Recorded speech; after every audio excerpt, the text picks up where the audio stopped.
Hi echo3D community, Megan here to share with you an echo3D console walkthrough. Before we begin, just a little background. Echo3D is a 3D digital asset management platform for developers and enterprises to store, secure, and share 3D content in real time across your organization and beyond. We offer a 3D first content management system and delivery network, asset compression and conversion tools, and a scalable backend as a service infrastructure that enables you to manage, process, and stream your content for healthcare, entertainment, retail, gaming, marketing, and more across all of your devices. Everything that I show you in this walkthrough is also available through an API call.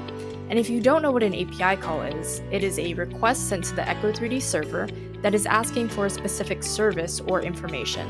So interactions with the console that uses data or changes the state of a project will incur an API call charge.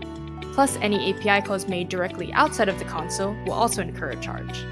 And if you're interested in learning more about API calls, go ahead and check out our documentation or send us a message through email or Slack. Now let's get into our console walkthrough. When you register, you will get an API key, which is a repository for all of your 3D content. You will start with a parent project, and then you can add child projects if needed. If I come over and click SDKs and integrations, you'll be able to see a full list of our SDKs, example codes, and open source demos. On our content page, you will be able to upload and search for assets.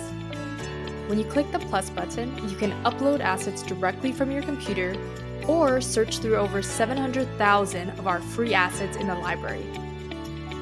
Once your asset is uploaded, it will populate a content card that looks like this. Each content card will display a few options such as download, delete, share, add to a folder, and view instantly in AR. Then, if you double-click on the content card, it will open a detailed view.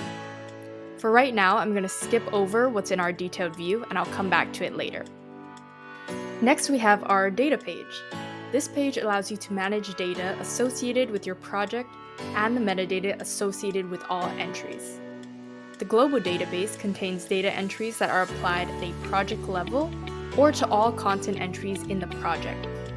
And metadata is a set of data entries associated with a single content entry. As you can see, we have a bunch of classes right out of the box for you to choose from, or you can create your own. Our next page is the WebAR Customizer. Here you can add background images, audio, Android camera capture, QR codes, and different buttons and logos. Next is the model editor. You can choose which asset you want to make edits to below on the carousel. On the second tab, you can edit things like lighting, animations if you have any, and add hotspots. For example, I'm going to add leather here as my hotspot. The next tab allows you to create variants, swap textures, change emissive and occlusion maps, and easily edit base colors like how I'm doing right now. Our access page comes next. On this page, you are able to set permissions for your projects. If you set your projects to closed, users and viewers must request access in order to edit or download assets. Users only means users are able to edit or download, but viewers still need to request access. And open means that all users and viewers can edit and download assets freely. If you have any requests, they will show up under this Request tab. Project admins can then reject or approve them. If you choose to reject the request, you will also have the option to add a note. And in order to share your projects with others, you can scroll down here, hit the plus button, and type in their email. Then you can set the access level for this person. Please note that the email you add has to be associated with an echo3D account. Meaning, if you add an email that isn't linked to an echo3D account, whether that be a free or paid account, that person will not be able to access your project. On the locations page, if you have any of your assets linked to a specific location, they will show up on this map. And if you're wondering how you can target assets, you can go to the content page and double-click on the content card to open the detailed view. Then click Target, hit the Edit Target button, and add your specific location, or even target it to an image. Then, once you add your specific location, it will show up here on the map. The Users page allows you to analyze user distribution by country, and the Insights page shows project insights such as credits for API calls, storage, and bandwidth. You can also view usage history and project history. We also have version control, and you can access this on the Content page by double-clicking on the Content card to see the detailed view. Then you can click on Versions and hit the icon to revert back to old versions of your asset.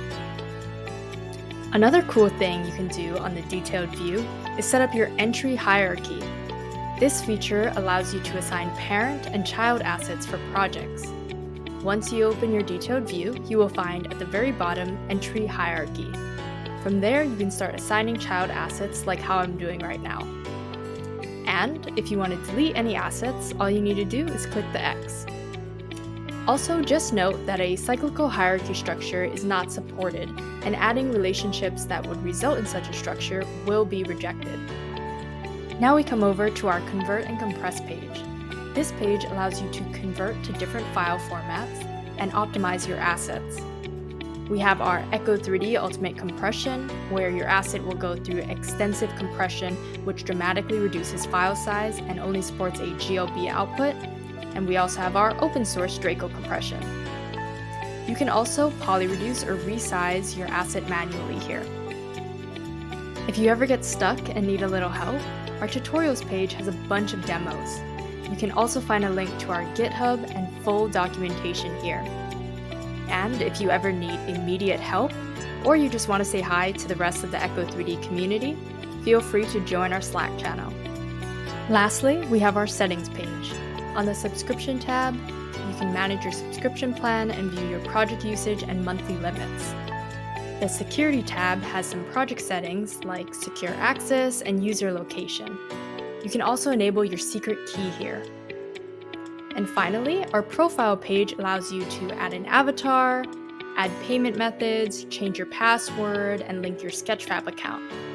You can also tell us a little about yourself by filling out your role and industry so that we can get to know you better. To get access to the echo3D console, sign up for a 7-day free trial today at echo3d.com.